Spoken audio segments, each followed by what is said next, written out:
आज पूरा भारत जगन्नाथ की रथ यात्रा में मग्न है।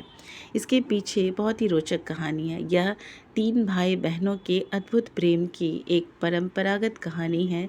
जब माता सुभद्रा अपने मायके द्वारका आती हैं और अपने दोनों भाइयों श्री कृष्ण और बलराम को पूरी नगरी भ्रमण कराने की इच्छा जताती हैं, तो भाई रथ पर बिठाकर उन्हें पूरी नगरी घुमाते हैं। जगन्नाथ जी की मूर्ति आखिर अधूरी क्यों है? इसके पीछे भी बहुत रोचक कहानी है।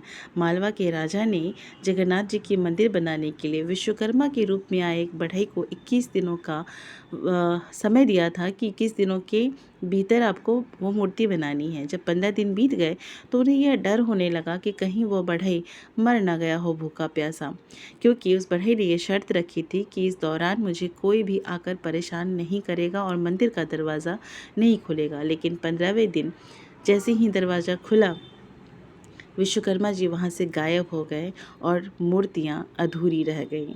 राजा को अपनी गलती पे बहुत पछतावा हुआ, लेकिन आकाशवाणी हुई कि भगवान को अब इसी रूप में धरती पर रहना होगा और वो यही चाहते हैं, इसलिए उनकी पूजा इसी रूप में पूरी श्रद्धा और प्यार के साथ की जाए।